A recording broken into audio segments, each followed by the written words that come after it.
اگلے دن وہ جلدی جلدی کام ختم کرتی، پھر وہاں جانے کی تیاری کر رہی تھی۔ ایک بار پھر اسے اس بڑی گاڑی کو دیکھنا تھا جس کے بارے میں کل سے اب تک بتاتے بتاتے وہ فاطمہ کے ساتھ اماں ابا کا بھی سر کھا چکی تھی۔ اماں میں جا رہی ہوں، تھوڑی دیر میں آ جاؤں گی۔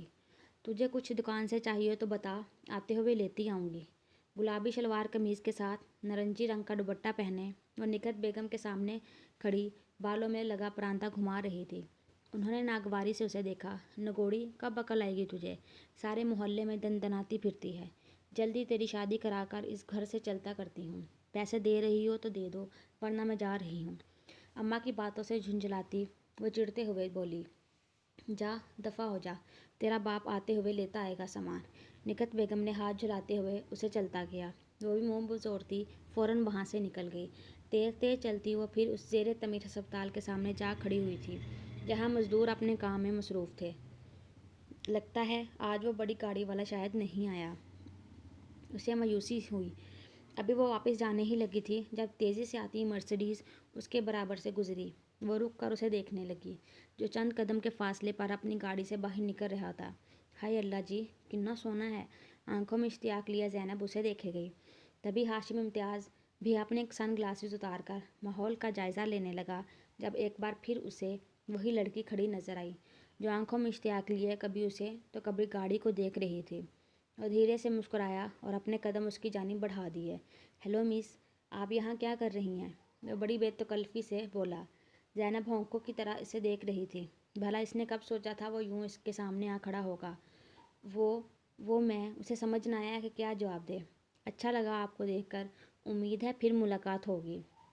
ہاتھ میں پہنی گھڑی میں وقت دیکھتا وہ آگے بڑھ گیا۔ بھلا اس جیسے انسان کے پاس کہاں اتنا فضول وقت تھا کہ وہ اسے برباد کرتا۔ زینب وہیں حیرت میں گھری کھڑی تھی۔ اسے تو اب بھی یقین نہیں آ رہا تھا کہ اتنے بڑے آدمی نے خود آ کر اس سے بات کی۔ اپنی حیرت پر قابو پاتی اب وہ خوشی سے چہکتی واپس گھر کی طرف چلتی تاکہ کل پھر یہاں آ سکے۔ اس دن کے بعد سے ان کی ملاقاتوں کا سلسلہ تیزی سے چل پڑا تھا۔ وہ دونوں تیزی سے ایک دوسرے کے قریب آ رہے تھے۔ اب اکثر ہاشم امتیاز اسے اپنی کار میں کہیں نہ کہیں گھمانے پھرانے بھی لے جاتا تھا۔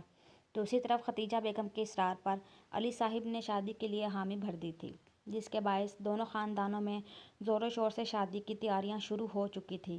جتنا بھی جہیز کا سامان جمع کیا تھا اس کے ساتھ ہی اب وہ زینب کو جلد از جلد رخصت کر دینا چاہتے تھے تاکہ ایک بیٹی کے فرض سے سبکدوش ہو کر دوسری بیٹی کی فکر کر سکیں۔ اس سب سے بے پرواہ زینب اپنی ہی دنیا میں مگن تھی جہاں ہاشم امتیاز اس کے کہتے ہی اس کی ہر خواہش پوری کر دیتا تھا۔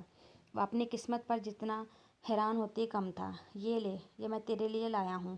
دروازے پر کھڑی زینب کو گول گپے تھماتے ہوئے احمد نے کہا جو اب اکثر اس سے کسی نہ کسی بات پر اڑ جاتی تھی۔ اب تو منہ ٹھیک کر لے، ویسے بھی جلد شادی ہونے والی ہے ہماری، پھر روز تجھے گول گپے کھلایا کروں گا، وہ منی خیز لہجے میں بولا، جبکہ زینب کے چہرے پر یکدم سنجیدگی چھائی تھی۔ کیا ہوا؟ کس سوچ میں گم ہے؟ احمد نے اس کے سامنے چٹکی بجائی۔ کہیں نہیں، اماں نے کچھ کام کہا تھا، ذرا وہ کر لوں، اب تم بھی جاؤ اپنے گھر، وہ اسی سنجیدگی سے بولا۔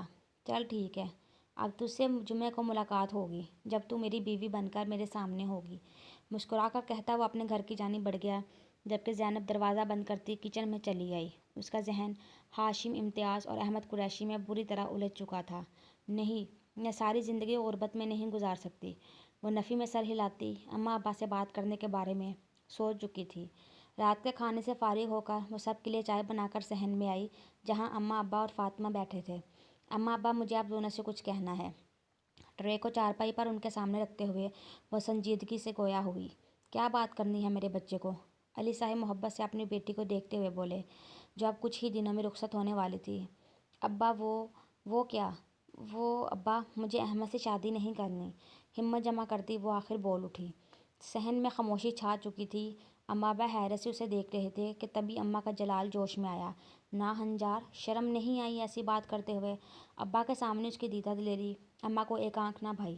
میں احمد سے شادی کر کے ساری زندگی غربت میں نہیں گزار سکتی۔ اماں کے جلال سے وہ ڈری نہیں تھی اور ڈھٹائی سے بولی۔ فاطمہ بھی حیرت سے اپنے بہن کا یہ روپ دیکھ رہی تھی۔